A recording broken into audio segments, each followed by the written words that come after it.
Okay, for week 7 of winter anime, we got a lot of cool fights, some characterizations, as well as just like a lot of story progressions for most of these shows. Just like showing how strong most of these characters can be, uncovering the mysteries that we have of these shows. So yeah, let's get into it. Okay, so for Wonder Egg Priority Episode 6, we get the haters coming in. So the haters are these monsters. First, they were called the Sino Evils with the red masks, but the haters have yellow masks, and they're a lot stronger. The girls are having trouble dealing with these haters when they're trying to rescue the egg girls. So they get some help from the two dudes who manage the egg world, like the bald egg people that are kind of mysterious. So they give them some necklaces, reminiscent of the soul gems from Madoka, but probably not as evil, since inside of them is a familiar, like an animal. So they rub their hands, and then the animal will hatch and like listen to them as their mother. So they do this. Ai has a kind of chameleon looking thing, so it's like a mini chameleon familiar. And the other girls have like some other reptiles and turtles. So yeah, they have some cool new upgrades over here. It's just basically RPG mechanics. They have increasingly cool weapons, new girls to rescue, and now like bosses. So they have to use familiars. Just like fighting in the egg world is just very unique. And after that, we get a lot of eye characterization, where she was acting all mysterious with the sensei, the Sawaki sensei, who was the dude who was like the guidance counselor. So him and Ai's mom have a talk together with Ai, and then they're saying, "Oh, we like each other. We want to start dating, but obviously, like with your blessing, we're not gonna do this if you're opposed to it." And then Ai, she's angry. We don't know why, but we just know Sensei has some mysterious air around him, like him and Nagase had a thing, or like we don't really know enough. We just know Ai's like very kind of like wary of the Sensei, doesn't want to talk to him. So yeah, after that, I kind of spills the beans with her friend group. She tells them how Sensei wants to date the mom, and then Momoe is like all for this. She's like, "Yo, if your mom and my uncle date, then it's like we're family now." So then I really doesn't want this to happen because Rika's like the Sensei might have killed Nagase, so he's like a predator. So you can't really trust him. But then Momoe says, "No, that doesn't sound like him." And then Neru comes in. She throws like a whole kind of like statement out of left field over here, where she's like, "Hey, are you sure you're not in love with the sensei?" And this was kind of like the most ridiculous thing I've heard, because like it was so unexpected, but there might be some truth to it. Because like I and the sensei don't seem to have a good relationship at all, but the fact that I likes the sensei, like I would have never thought about this. Like it's obviously like I's like, no, you're wrong, but like damn, it kind of like messes up her feelings, and then we kind of see thoughts about her and the sensei, how they were like together in the art room with Nagase as well, and then he was just like giving them positive thoughts and stuff. So it's nothing malicious yet, but we just see like I and the sensei might have had something like a little close relationship. Like it's hard to tell anything right now, but yeah, very like I just really want to know more about the sensei. That's like the biggest secret we have so far. Well, besides the whole egg world stuff happening. So and after that, I goes back to the egg world to save this hospital girl. She has like that square eye patch that you see in the anime, and then yeah, she's running away because her thing is that she can hear people suffering, and then when she told people that in the real world, like people called her crazy. So and then they locked her in a mental institution, and that's why she killed herself. But then Ai's like, "Oh, I believe you," and then I, with the help of her lizard, his name is Leon, they defeat the Wonder Killer, and then I also gets this new weapon, prayer beads. So I guess it makes her like stronger magically or like spiritually or whatever. But yeah, so I defeats the Wonder Killer. She helps Ye, the hospitalized girl, and then yeah, I accomplishes her mission. One more friend rescued, as well as we return back to the real world. I's taking a bath when she realizes something about the prayer beads or whatever, and then she runs out of the house. She runs to the school. It's like raining, and she's just sprinting to school with her t-shirt and pants. And then she talks to the sensei, and she's just like, "Sensei," and then her words are, "I'm gonna start going back to school." So this was a pretty cute ending, I guess, because I guess people would have expected her to say, "Sensei, I love you," but instead of that, she's saying, "Oh, I'm going back to school," which is like we don't really know the whole story right now, but I guess it's good that Ai is going back to school and actually talking to the sensei. So yeah, it's probably the sensei did not do anything evil. So it's just it's still a mystery, but Ai is going back to school. This episode was more of that characterization. They're trying to like develop Ai and like tell us about the sensei, but still wrapped in mystery. But still an enjoyable episode nonetheless. I think the main thing now is understanding why Nagase killed herself, the mysteries of the egg world, and seeing how the sensei integrates himself in Ai's family now that Ai like kind of accepts him. Okay, so for Jujutsu Kaisen episode 19, such a banger episode again. So the tournament is continuing, and oh yeah, this was the anime of the year. If you follow the Crunchyroll Awards, which is I'm happy for it. Very fun, entertaining shonen. But yeah, anyway, the tournament continues. Like, or I guess the tournament is over. So like the fight with Hanami continues. Megumi is fighting, and then they have Noritoshi and Inumaki teaming up. So then Inumaki does the paralyze on the Hanami, and then Noritoshi shoots a blood arrow. And then Noritoshi's like blood techniques are actually strong enough to pierce Hanami's skin. So like Megumi realizes, damn, Noritoshi was holding back in our fight. So yeah, none of these guys when they were fighting, they were using their full power. We know they're really strong, but yeah, these are S grade spirits, so now they're like trying to unleash like as much power as they can to defeat them. So yeah, they're running around their school. Their plan is just to have Inumaki stun Hanami, and then them just like buying time for the teachers to come to rescue them. The thing is, Inumaki overuses his power, which is his power is really strong, but it does like a number on his throat, so he starts coughing up blood if he uses it too much. And then yeah, Hanami uses that window to punch Noritoshi in the face. So yeah, Noritoshi is knocked out. And then as Megumi was about to 1v1 Hanami, Inumaki comes back from coughing up blood. He's like, yo, I got this. Pretty cool moment by him because he says blow away, explosion. Like he makes the Hanami like blast like 50 feet away. And then that was like this is his final technique before he like collapses from like overusing his power. His throat is probably gone, but they'll probably heal it. Thing is, Hanami gets stunned for a few seconds, but just gets back up. And then Maki comes in. She uses Miwa's katana to slice Hanami, but then it just broke. So then Maki asks Megumi, yo, can I get that grade 4 weapon? And we get kind of like a rundown where cursed weapons, they have like different power levels. So yeah, grade 4 is like, I guess one of the strongest, if not the strongest. So Maki has a kind of like a bamboo stick, which has like 3 sections in it. I don't know the name of it, but like the name of the weapon is called Playful Cloud, but I don't know like the actual name. So yeah, it's a grade 4 weapon. She smacks Hanami with it, so yeah, pretty well done by Maki. She's showing her strength. And then Megumi also comes through with his black katana that we don't really know too much about, but yeah, they're beating up on Hanami pretty well. Good duo action by them, and then they do some X cut. So this fight choreography was like very nice. I just love the little details. Maki and Megumi like swapping weapons, and then them doing like a final move X cut on Hanami. They cut off like the roots in her eyes a bit, but then as they do that, she plants something in Megumi's stomach. So now he has like this root growing out of him that just sucks away his cursed powers, so he can't do anything. Maki also gets tied up, and then yeah, as it was looking very bleak for them, this is where we were waiting for. They bought enough time for Yuuji and Todo to come in. So yeah, they're the strongest duo of these kids so far. I like how they show the kids can showcase their power. Like the kids are really strong, but they're not like they have room to grow because they can't beat a S grade spirit by themselves. So then yeah, it really shows like the power of S grade spirits. They're like nothing to fuck around with. You really need like a adult figure to help you.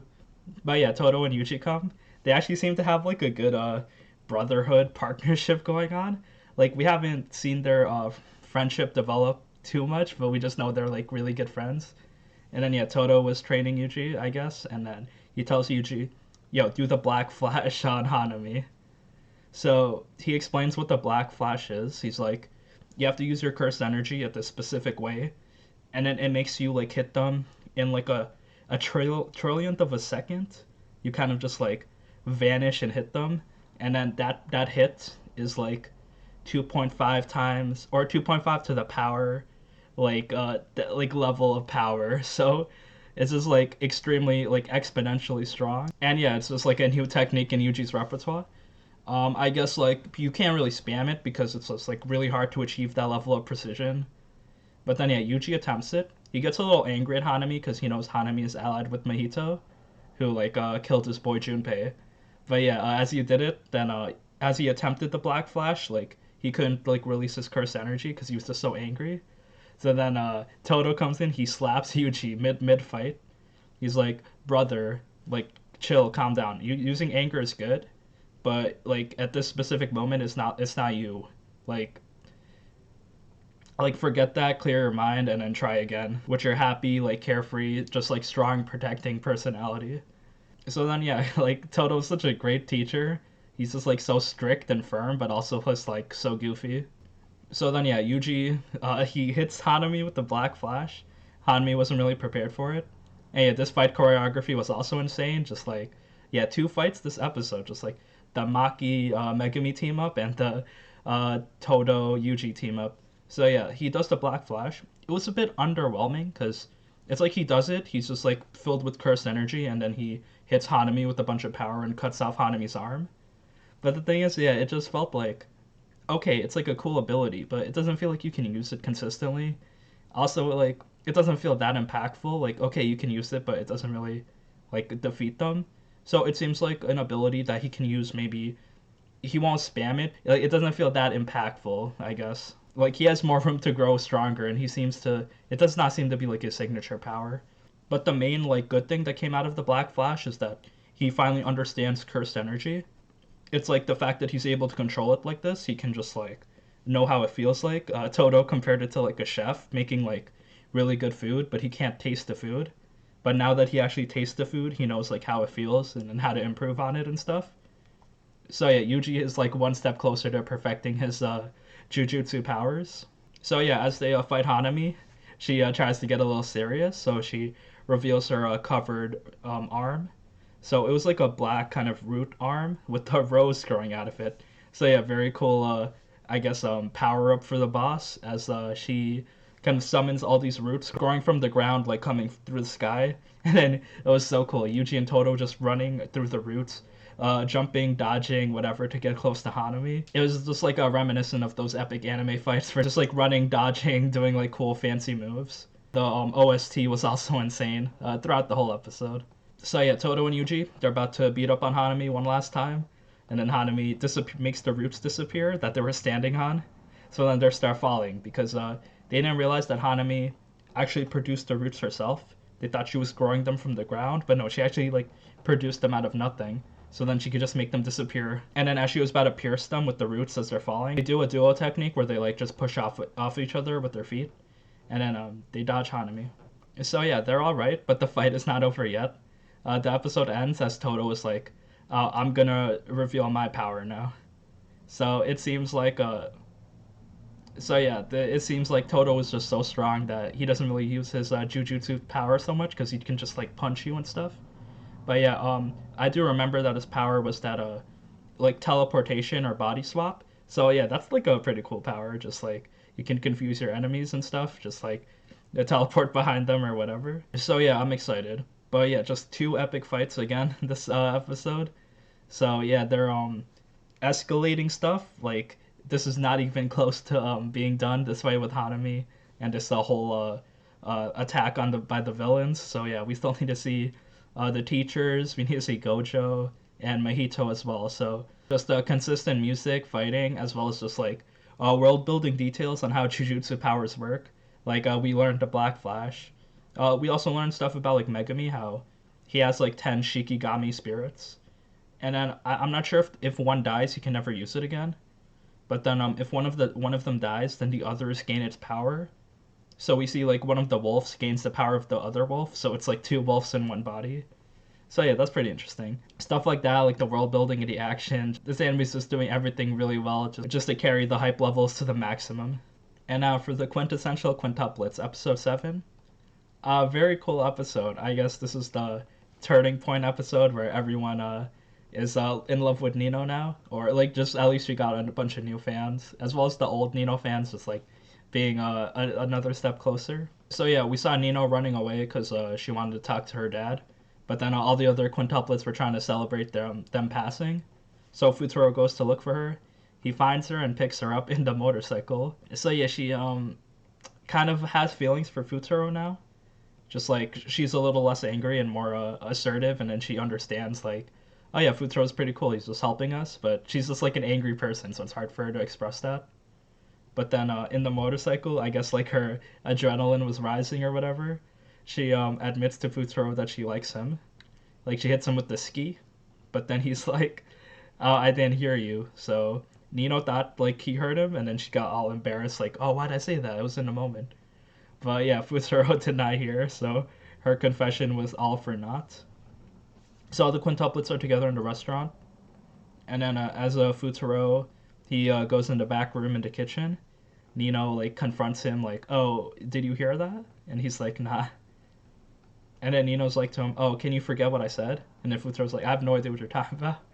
And then Nino felt kind of sad, like, "Oh, like all this work for nothing." Like he's very oblivious and stuff. But then, as she was about to leave, she came back and just admitted it again right there. She did the double confession, something rare we don't see in anime, where like if their confession was interrupted by fireworks or something, they just forget about it for like 100 chapters later. But no, Nino, back to back confession. She puts her foot down and tells Futaro, "Yo, I love you, and I know you don't see us as like girlfriend material, but I'm just gonna keep trying." So then, yeah, very kind of a cool confession. I'm not a huge Nino fan, but yeah, like if you are, it's just like a great moment for her, like kind of opening up. So she can see still her angry personality, but she's a bit more closer to Futaro. Ichika also hears this confession. She's outside because she was actually trying to confess to Futaro as well. So yeah, they're keeping it spicy. Also, after this, they go on a mountain vacation. Futaro's family and the quintuplets family. Apparently, they both go on the vacation together because Futaro won the trip. So yeah, convenient plot, I guess. And then yeah, Itsuki wanted to talk to Futaro because she wanted to know why all the quintuplets are kind of acting weird. Because yeah, just like since people are just revealing their feelings to him, it's a little awkward now. Like everyone's kind of competing for each other. It's only like Itsuki and Yotsuba that are kind of like out of the loop. It's just Nino, Miku, and Ichika that are kind of like in love with him so far. So after that, just like kind of like cool hijinks happen. We see like the quintuplet's grandfather, who's kind of the owner of this hotel they're at, as well as this disguised Itsuki. So yeah, we have to find out who this Itsuki in disguise is because she tells Futaro that they don't want to see him again. He's not helping. So yeah, more details happening to progress the plot. Very Nino focused. Also, some great fan service moments where we see Nino and Itsuki chilling at the hot springs, the shared baths. So yeah, very fun episode. I guess Nino just straight up admitting her feelings was the just like the main thing in this episode. Like, damn, just like things will never be the same again. All right, so for Attack on Titan, the final season, episode 11. I really like these types of episodes. It was kind of just more chill explanation vibes where we're trying to get more story, more characterization. I really love the Gabby Falco duo we had this episode where so they basically broke out of jail. Gabby's still like kind of angry and evil, so she thinks all the Eldians on the island are devils. So she kills the prison guard, or she beats him with a sack of bricks while they escape. Falco's trying to mediate her, but you know Gabby, she's just going ham. So they escape to some wild countryside, and they're arguing like Falco's like, "Gabby, take off your armband, it's like suspicious." And then Gabby's like, "No, this is like my one thing to separate me from the demons." So yeah, she's like brainwashed through history. But then they get saved by this countryside girl. She sees them fighting and escorts them to their barn where they have food. And then yeah, Falco's doing the talking, so like you can see like Gabby, she does not want to do anything. She doesn't want to deal with this. She wants to kill people. So yeah, they're both little kids in the unknown land. So Falco's doing the mediating, and they're I guess undercover working in the barn for now, seeing how the other side lives. So yeah, Falco is the guy we know, just nice. He sees both sides. He knows that like in war, no one's really right. They're just like fighting. So yeah, it's the Gabby always picks the sides of the Marlians as of now. So it's basically their differing opinions, but they're both friends. So like Falco doesn't want Gabby to like go kill herself. Also on like the political side, we get the red-haired guy Flock, and then 3 other people. Apparently, they leaked information about Eren being held captive to like the public. So like the media is just like harassing Hanj and stuff. They just want explanations because they support Eren. He's like the like Titan to start the war and save them, give them freedom. But then yeah, since he did commit like war crimes, it's it's like a complicated situation. But the fact that they leaked the details about Eren makes it so yeah, they're like getting arrested, like disciplined. We also see a girl that was part of like the group that leaked the information, and then yeah, she's also arrested, and she talks to Mikasa. Apparently, Mikasa saved her and her mom in the first season. It was like season one, episode 4 or 5 or whatever, where that dude was like pushing the cart to block all the people, and then Mikasa just attacked the Titans, and then the little girl saw Mikasa, and then she became part of the scouts. So yeah, it's funny to see how like oh yeah, there was a time skip, so now there are more scouts, and these scouts are like kind of part of the bystanders we saw before. It was also the same with the countryside girl that was working in the barn, where she helped Gabby and Falco because she was also saved by Sasha. This will probably come up next episode or very soon, where Gabby shot Sasha, killed her, and then the girl that's helping her was basically saved by Sasha in the first season as well. So these first season characters are like grown up and like playing a part in the story. It's like pretty convenient, but really funny to see Sasha's killer and a girl that looks up to Sasha just together and they don't even know it. Also, this was pretty intense. That girl and Gabby, they were having an argument because she knew they were part of the Marlians. Like she knew they were kind of prisoners that were escapees. So Gabby kind of wanted to kill her. Falco stopped, and then they went to talk about like history.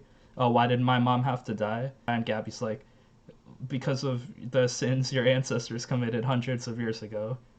So it's like war. Falco knows like that war. There's no like right or wrong side. Just stuff gets complicated. So he's like he gives the real explanation of how your mom had to die because it was part of the scouting mission that was given to us where we are gonna attack the island, but we sent some scouts first 4 years ago. So yeah, I love kind of these laid back episodes where instead of action, it's just like a lot of story coming up.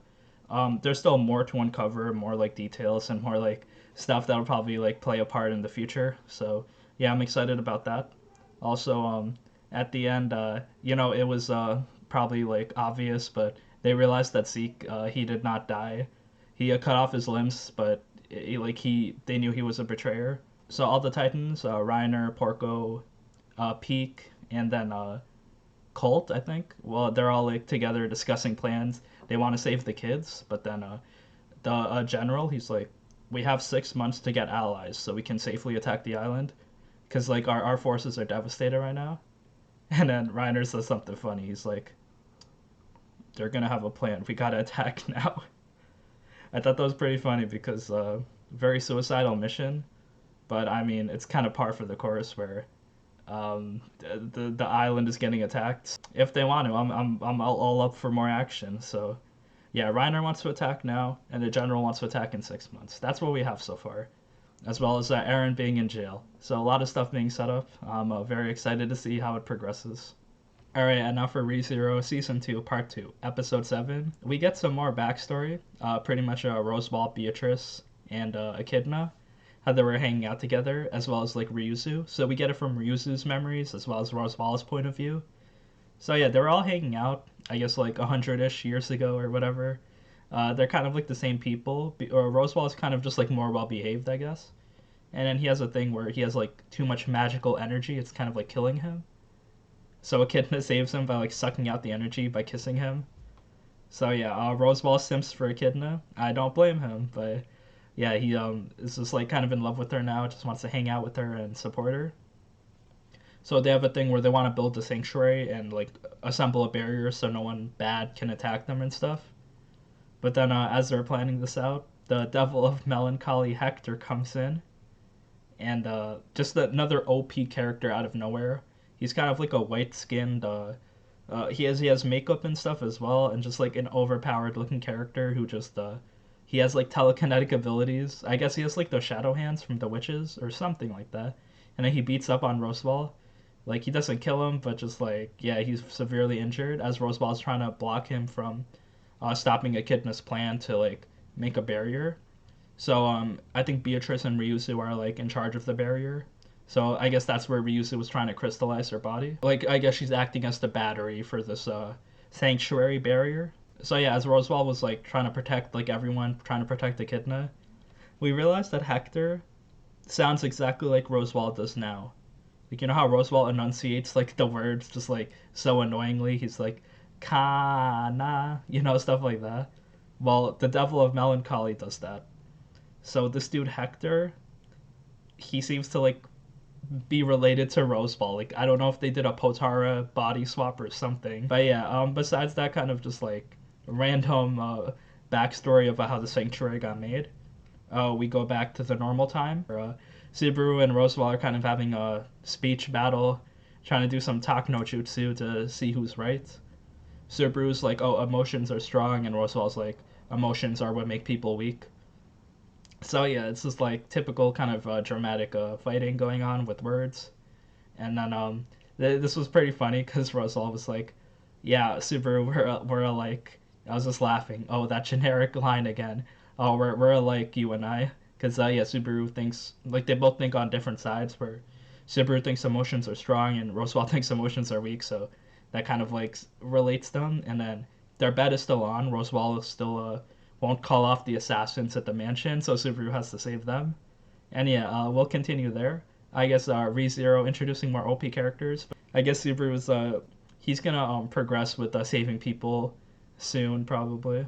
And now for the Promised Neverland season 2 episode 6.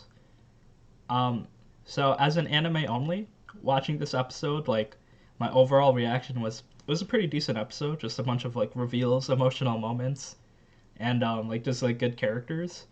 The thing is, looking back at it and like seeing it on a point of view as like a manga reader, yeah, I can see why people are annoyed at this season. Just stuff is being rushed. It just does not feel as fulfilling as like season 1 did. So yeah, let's get into it. So basically, Emma and Ray are rescued by Norman, and he's good. He's like a nice dude, and he has like a squad of people. They're the Lambdas, and they're just kind of people that were experimented on. But yeah, touching reunion. They all cry and hug together. Apparently Norman was looking for them, and yeah, now they see each other after like a year plus. So then yeah, they take Norman back to the hideout. Everything seems fine. Like they're Norman and his squad. They go around to rescue people and stuff. So yeah, they're doing like great things.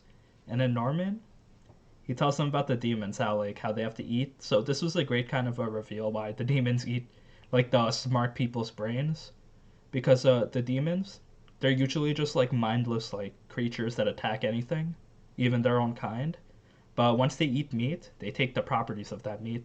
So if they eat a bird, I guess they'll grow wings. But if they eat humans and their brains in specific, they'll gain intelligence. So that's where we see the people in like the village like that are living in poverty. They don't have access to good nutrition, so they're just like kind of degrading into monsters. But if they did have like human meat, then that'll be like that's what they need to kind of function in society. Yeah, Norman and his squad, like they got experimented on and stuff. Norman didn't really get experimented on, but he helped everyone escape, so that's why they look up to him as the leader. He kind of got a little more edgy now, and he invented this super drug to revert the demons back to their non-humanoid forms, just like their monster forms, where they're just mindless, because it's easier to deal with demons without intelligence, and then they'll attack their own kind. So it's kind of like a secret weapon. So then, yeah, Emma feels kind of reluctant because she doesn't want to kill anyone. This is like in line with her character to a T because, yeah, Emma is just like she wants to find the peaceful way out of stuff, which you can commend her for. And then she sees like the demons; they do have families and lives. Emma and Norman's kind of priorities just like differ, and yeah, it's pretty surprising seeing Norman being like a kind of savage person now. But yeah, I guess like he's still the cool calculating dude, but just like with a bit of edge on him. So yeah, Ray and Emma kind of have a talk, and Ray is kind of like it's funny seeing Ray as the sign a light of reasoning. Where I mean, I guess he is. He's just like the cool, like the middle ground between Emma and Norman. But yeah, they go see Norman to kind of like tell them how they feel about like, oh maybe we don't have to kill the demons. Yeah, they talk to him, but then his squad of like the Lambdas, they're just like aggressively into just killing demons. One of the girls also like eats the demon's meat. So yeah, it's just like they've been experimented on. They hate the demons. There's just no other way but to kill them. But then yeah, they talk to Norman about it, and then yeah, Norman also feels the same way. But then Emma and Ray are just like telling him, "Wait, are you sure your drug will work? Because there are demons that have their intelligence, but they don't eat meat. Like they're vegans." So then Norman just kind of freaks out. He's like, "Wait, are you talking about the heretical girl?" And yeah, he's referring to Mujika. So the episode ends there, kind of like a abrupt cliffhanger, kind of for no reason. But yeah, I guess Mujika is somewhat important. This kind of came out of left field because she was an important character, but now she's just like she did something. Like even Norman knows her. Yeah, I'm curious about that. So, but the thing is, overall of this episode, just like stuff is happening so fast, so I can see why people are disappointed. Just like that Norman reveal, just did not feel good at all. It's like, oh, the kids weren't even in that much trouble. It's just they were being chased by two random demons that weren't even kind of like that dangerous, and then Norman just comes, kills them, and rescues them. We don't really know what Norman's been doing. They show his like activities kind of off screen by explaining, and then I know in the manga, I guess that like they actually show him like being like not experimented on, but they just show what he was doing before they reveal him coming back. So yeah, just like his reveal did not feel like good at all, just like not satisfying, and like the fact that he did invent this super drug, just like pacing aside, it's just like okay, very convenient, and yeah, like I guess they're escalating to like the whatever confrontation between Norman and Emma on like killing demons and not killing demons. But yeah, so far like yeah, I understand the complaints. I understand like yeah, the negative reception because yeah, I'd also feel kind of gimped out because just like the story just like is a big step down from season one. Even though I heard the manga was like keeping it consistently good, so yeah, just like the pacing and order of stuff happening just makes it not feel that great. So yeah, I'm gonna continue watching the season, but yeah, like I totally understand people's complaints now. Okay, and now for Doctor Stone, the Stone Wars, episode 6. It kind of a cool episode where Chrome just uses science to escape, since he doesn't want to rely on Senku since he's trapped by himself and he doesn't want them to come rescue him since they might fall into Tsukasa's trap.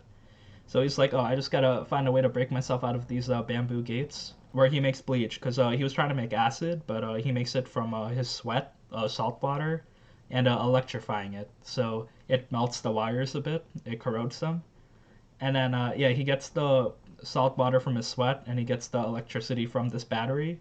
I think it was given to him by Ukyo. There's like some shadowy double agent figure, so I assume it's Ukyo. But then Chrome was trying to make his escape, but then he gets stopped by Yo, who's a new character. He's a really strong dude. He was a policeman in the old world. That was very strong. Like he was like a master of the baton. And then he like kind of just like being very aggressive and like fighting the bad guys. But then yeah, he kind of like over abused his power and he got fired. So that's why he's supporting Tsukasa in the Stone World because there's a future for him now where he can like establish order and be like a big leader dude. So then Yo is kind of like the prison warden, but then yeah, Crow makes his escape by melting the bars and yeah, just like pulling out his own science. So yeah, he rejoins the squad as Yo is just like kind of dumbfounded as like he got outsmarted by Chrome. So yeah, I wonder how they're gonna go because Senku has a free tank right now. I don't know what he's gonna do, but they're so close to Sukasa's base. Are they gonna launch an attack? What are they gonna do? Because they have Chrome, they have the tank, they have all the leverage. So yeah, I'm very excited to see how the Stone Wars progress. I like how they're setting up like so many great characters as well as just like the science consistently being entertaining.